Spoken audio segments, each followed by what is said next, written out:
Hi students, welcome to my channel. So हम diploma first year mathematics and physics का preparation कर रहे हैं फॉर द सेमेस्टर एग्जामिनेशन। ठीक है, आई एश्योर करता हूं अगर आप मेरे वीडियोस को फॉलो करेंगे in mathematics and physics, definitely you are going to score good marks in this semester examination. क्यों? क्योंकि हम इंपॉर्टेंट कॉन्सेप्ट को हम स्टडी कर रहे हैं। ठीक है, तो इस वीडियो के डिस्क्रिप्शन में आपको प्लेलिस्ट मिल जाएगा फिजिक्स एंड केमिस्ट्री का, वहां से आप गो थ्रू करना वीडियोस को और सॉल्व करना, उसको प्रिपेयर करना। आई एश्योर करता हूं मैं आपको definitely are going to score good marks in your semester examination. ठीक है, सेमेस्टर पॉइंट ऑफ व्यू के लिए Cramer's rule one of the most important topic है from chapter 11 mathematics diploma first year. ठीक है, सो गिवन हमारे पास 3 equations है, हमें इसको सॉल्व करना है यूजिंग क्रेमर्स रूल। ठीक है, मतलब क्या करना है, हमको एक्स वाई जेड के वैल्यूज को फाइंड आउट कर रहा है using the Cramer's rule. What is Cramer's rule? With the help of this example हम इसको स्टडी करेंगे। ठीक है, तो सबसे पहले हमारे पास 3 गिवन इक्वेशन है, हम इक्वेशन को हमारे को मैट्रिक्स फॉर्म में कन्वर्ट करना होगा, यानी कि हमें consider ax equals to b। ठीक है, ax equals to b में हमें इसको फ्रेम करना होगा, where a represents the matrix which represents coefficient of x y z। ठीक है, a क्या है हमारे पास मैट्रिक्स है जो बनेगा coefficient of x y z से। ठीक है, x जो है अननोन्स क्या है इधर x y z। ठीक है, b क्या रिप्रेजेंट करेगा, कांस्टेंट जो इक्वेशन के RHS के साइड है। तो पहले हम a फ्रेम करते हैं मैट्रिक्स और write down all the coefficients of x y z। So the coefficient of x in first equation is 2, y -1, z 3। ठीक है, सेकेंड इक्वेशन में x का कोएफिशिएंट 1, y का कोएफिशिएंट 1, z का कोएफिशिएंट 1। थर्ड इक्वेशन में x का coefficient 1, y का coefficient -1, z का कोएफिशिएंट 1।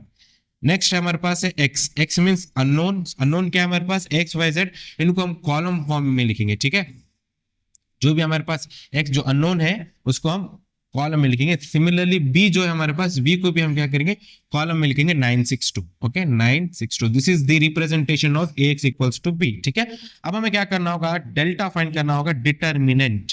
ठीक है, डिटर्मिनेंट कैसा फाइंड करते हैं, देखिए सबसे पहले हमें क्या करना होगा, प्लस माइनस प्लस। ठीक है, हमेशा इस साइन को आपको अलॉट करना होगा, प्लस माइनस प्लस। ठीक है, अब हमें क्या करना होगा, 2 -1 3 के को फैक्टर्स को आपको फाइंड आउट करना होगा। तो मैं आपको सिंपल वे बताऊंगा।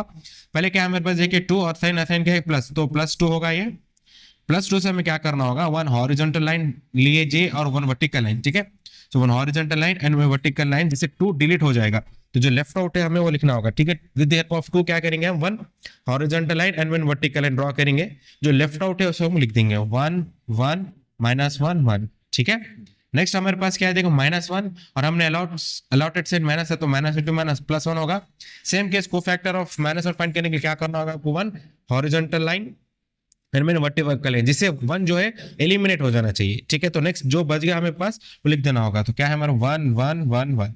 ठीक है, नेक्स्ट क्या है हमारे पास, +3, सेम केस +3 को लेकर 1 हॉरिजॉन्टल लाइन 1 वर्टिकल लाइन, जिससे 3 जो है जो एलिमिनेट हो जाना चाहिए। तो क्या जो लेफ्ट आउट है हमें क्या करना होगा, 1 1 1 minus. This is simple way you can do it. ठीक है, तो अब हमें क्या करना होगा, उसको सॉल्व करना होगा। सॉल्व कैसे करेंगे, क्रॉस मल्टीप्लाई करेंगे। ठीक है, इससे इसको इंटू करेंगे, फिर अलॉट करेंगे माइनस के साइन, फिर इससे इसको इंटू करेंगे। ठीक है, this 2 as it is. Now 1 1 जा 1 -1 इंटू 1 विल बी -1। ठीक है, बी केयरफुल, यहाँ पे हमेशा देखिए जब इसे इसको इंटू करेंगे तो आपको साइड माइनस की अलॉट करना होगा। ठीक है, नाउ दिस +1, नाउ 1 1 जा 1 -1 1 जा 1। Okay, now +3, 1 into -1 will be -1, next minus 1 1 जा 1। Okay, now what it becomes, this 2 1 minus into minus will be plus, so 1 + 1 will be 2. Now this 1 1 - 1 will be 0. Now this +3 -1 will be -2. ठीक है, तो 2 2 जा 4 0 and plus into minus 3 2 जा 6. So delta here is -2. I got the value of delta as -2। ठीक है, मैंने आपको कैल्सी पे डिटर्मिनेंट का भी मैंने वीडियो बनाया है, इसका भी लिंक मैं डिस्क्रिप्शन में दूंगा, आप देखना कि how to find the determinant using the calci. ठीक है, हमें एग्जाम में कैल्सी अलाउ है, तो आप आफ्टर सिंप्लीफिकेशन आप कैल्सी पे आंसर को वेरीफाई कर सकते हैं, चेक कर सकते हैं। ठीक है, अब वो भी वीडियो को देखना। अब हमें क्या फाइंड, आफ्टर डेल्टा कंप्लीट हो चुका है, अब हमें फाइंड करना होगा डेल्टा 1। ठीक है, अब डेल्टा 1 कैसे निकालेंगे, देखिए 1 की भी हम जब बात कर रहे हैं, 1 कॉलम को, फर्स्ट कॉलम को हम क्या करेंगे, रिप्लेस करेंगे विथ बी। मतलब क्या है, क्या इस मैट्रिक्स में से बी को निकाल देंगे, सॉरी 1 फर्स्ट कॉलम को निकाल देंगे, उसकी प्लेस पे हम क्या करेंगे, बी को रख देंगे। तो क्या बनेगा, देखिए तो फर्स्ट को हमने निकाल दिया, फर्स्ट कॉलम, उसकी प्लेस में हमने कॉलम को बी को रख दिया 962। रिमेनिंग दिस 2 कॉलम को हम क्या करेंगे, एज इट इज लिख देंगे, -1 1 -1, दिस 3 1 1। ठीक है, I hope you understand this. हमने क्या किया, फर्स्ट कॉलम को हमने रिप्लेस किया with the help of b. अब सेम हमें क्या करना होगा, इसका डिटर्मिनेंट फाइंड करना होगा, जो वही प्रोसेस है, प्लस माइनस प्लस। तो फर्स्ट हमारे पास क्या है, इधर 9 है, तो विद द हेल्प ऑफ 9 हमें क्या करना होगा, same one horizontal line and vertical line, ठीक है, जिसकी वजह से लाइन जो है एलिमिनेट हो जाना चाहिए। तो ये हमारा लाइन के कोफैक्टर्स निकलेंगे 1 1 -1 1, ठीक है। सिमिलरली हमारे पास -1 है और अलॉटेड से माइनस के, minus into minus will be +1, ठीक है। तो फिर horizontal line and vertical line, ठीक है, जिससे first row second column delete हो जाएगा। तो लेफ्ट आउट क्या है हमारे पास 6 1 2 1। नेक्स्ट लास्ट में हमारे पास +3, ठीक है, +3 हमारे पास वन हॉरिजॉन्टल लाइन और वर्टिकल लाइन, जिससे first row third column delete हो जाएगा। जो लेफ्ट आउट है हम लिख देंगे इसको 6 1 2 -1। अब हमें क्या करना होगा, इसको क्रॉस मल्टीप्लाई करना होगा।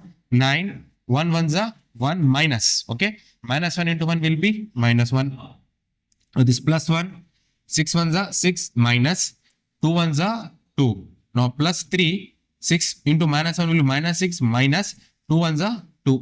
सिंप्लीफाई करना उसको 9, ठीक है, minus into minus will B plus, bracket का मतलब हमेशा मल्टीप्लाई होता है, तो minus into minus will B plus, 1 + 1 will be 2, this +1, 6 - 2 will be 4, this +3 -6 - 2 will B -8, okay. 9 2 जा 18 प्लस 1 4 जा 4 प्लस इंटू माइनस माइनस 6 8 3 जा 24, so now 18 plus 4 will be 22, 22 minus 24 will be -2. So here delta 1 here is -2. So this is the value of delta 1. तो अब हमें क्या करना होगा, delta 2 को फाइंड करना होगा, ठीक है। तो डेल्टा 2 को हम कैसे फाइंड करेंगे, सेम हमें क्या करना होगा, सेकंड है ना, तो हम सेकंड कॉलम को रिप्लेस करना होगा विद बी, ठीक है। तो वो क्या बनेगा, देखिए हमारे पास, तो हम सेकंड कॉलम को रिप्लेस करेंगे विद बी। तो फर्स्ट कॉलम जो है एज इट इज आएगा 1 2 1 1, ठीक है। हम बी को रिप्लेस, सेकंड कॉलम को रिप्लेस कर रहे हैं विद बी, सो 9 6 2, और हमें इसको क्या करना है, इसको एज इट इज लिखना होगा 3 1 1, ठीक है। सेम इसका हमें क्या करना होगा, डिटर्मिनेंट फाइंड करना होगा delta 2। So it delta 2 is equals to, ठीक है, हम क्या करेंगे, प्लस माइनस प्लस। तो फिर अब क्या करना होगा, फिर 2 का कोफैक्टर फाइंड करना होगा, तो जिससे हमें क्या होगा, ये हमारे पास एलिमिनेट हो जाएगा। मैं डायरेक्ट लिख रहा हूँ 6 1 जा 6 माइनस 2 1 जा 2, okay. You can write down this step also, ठीक है, मैं डायरेक्ट कर रहा हूँ। नेक्स्ट हमारे पास 9 है, 9 के अलॉट हमने माइनस किया है, तो -9, so now this one and this one get cancel out, left out हमारे पास ये 4 बचेंगे, तो क्रॉस मल्टीप्लाई करना, 1 1 जा 1 माइनस, ठीक है, फिर इससे इसको इंटू करना, 1 1 जा 1। नेक्स्ट लास्ट +3 है, +3 को हम कैसे करेंगे, देख फिर से ये चलेगा हमारे पास, ये 4 बच गए, क्रॉस मल्टीप्लाई करना, 1 2 जा 2 माइनस, ठीक है, 1 6 जा 6। सो क्या लेफ्ट आउट हमारे पास, delta 2 is equals to 2, 6 - 2 will be 4, -9, 1 - 1 will be 0, +3, 2 - 6 will be -4. So 2 4 are 8, this is 0, plus into minus 3 4 are 12. So delta 2 here is how much, -4. So this is the value of delta 2. Similarly हमें क्या करना होगा, delta 3 को find करना होगा, delta 3 को, ठीक है, मैं इसको रब कर देता हूँ। सो हम इसकी वैल्यू को लिख देते हैं हम डेल्टा की। सो डेल्टा कितना है हमारे पास, delta is nothing but how much, -2, ठीक है। तो मैं इसको इरेज कर देता हूं। नाउ अब हमें क्या करना, क्या फाइंड करना, delta 1 completed, delta 2 completed, now we have to find the value of delta 3। How you going to find the value of delta 3 means we have to replace third column with b, ठीक है। ये दो हमारे पास as it is आ जाएंगे, 2 1 1 -1 1 -1, third column को replace करना होगा विद बी, तो 9 6 2। अब हमें इसका डिटर्मिनेंट फाइंड करना होगा, same plus minus plus, so which is equals to 2 into, फिर से हमें क्या करना होगा, 2 का कोई फैक्टर निकालना होगा। दिस इज एक horizontal line and vertical line, जिसे डिलीट हो गया हमारे पास, ये 4 लेफ्ट आउट है, तो क्रॉस मल्टीप्लाई करना, 1 2 जा 2 माइनस 1 इंटू 6 विल बी -6, ठीक है। नेक्स्ट हमारे पास क्या है, -1 है, अलॉट हम माइनस करें, minus into minus will be +1।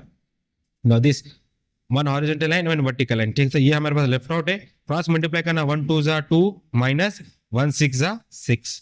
Next last हमारे पास +9 है, 9 मीन्स हमारे पास 1 हॉरिजॉन्टल लाइन, 1 वर्टिकल लाइन, जिससे 9 डिलीट होगा। इसके कोफैक्टर्स है 1 1 1 -1 means 1 into -1 will be -1 minus 1 1 जा 1। तो सिंप्लीफाई करना तो कितना आएगा 2 minus into minus will B plus plus, ठीक है। 6 plus 2 will be 8, now plus 1, 2 minus 6 will be -4 plus 9 -1 will be -2। तो कितना होगा ये 8 2 is 16 -4 plus into minus minus 9 2 is 18, so how much 18 plus 4 will be -22, 22 16 4 6, so delta 3 here is how much -6। so I got the value of delta 1, delta 2, delta 3। so by Cramer's rule, according to Cramer's rule, now अब हम क्या करेंगे according to Cramer's rule, x जो होगा हमारे पास ये वाला x, ठीक है, जो अननोन फर्स्ट वाला x है, ये वाला x is nothing but delta 1 by delta, ठीक है, डेल्टा 1 बाई डेल्टा। तो डेल्टा 1 का हमें आंसर कितना आया है -2, so -2 divided by delta, delta कितना है हमारे पास -2, सो -2 गेट्स कैंसल, x की वैल्यू कितनी है हमारे पास y। Similarly y equals to delta 2 by delta, तो डेल्टा 2 की वैल्यू हमें कितनी आई -4 डिवाइडेड बाई डेल्टा की वैल्यू कितनी है हमारे पास again -2, so this minus cancel, 2 1 जा 2 2 जा, सो y की वैल्यू कितनी है 2। Similarly z is equals to delta 3 by delta, तो डेल्टा 3 की वैल्यू हमें कितनी आई -6 डिवाइडेड बाई डेल्टा 1, डेल्टा कितना है -2, माइनस कैंसल, 2 1 जा 2 3 जा, so this nothing but 3। So x जो है हमारे पास unknown x y z which is equals to x की वैल्यू 1, y की वैल्यू 2, z की वैल्यू 3, ठीक है। In this way you going to find the value of x। अगर आपको वेरीफाई करना है कि दिस आंसर आर करेक्ट, आप क्या करना x y z को किसी एक इक्वेशन में सब्स्टिट्यूट करना, आप चेक करना LHS इक्वल्स टू RHS है क्या। अगर मैं सेकंड इक्वेशन में सब्स्टिट्यूट करूंगा, x की वैल्यू कितनी 1, y की value 2, 1 plus 2 3, 3 plus 3 6, 6 equals to 6, so our answer is exactly correct, ठीक है। सो आपको डिटर्मिनेंट का भी आप कैलसी पे सॉल्व करना आफ्टर क्यों, क्योंकि यहाँ पे हमें कभी हो सकता है बहुत से स्टूडेंट्स यहाँ पे मिस्टेक करते हैं, ठीक है। तो आप कैलसी पे भी करना और आंसर को वेरीफाई करते रहना, ठीक है। Thank you.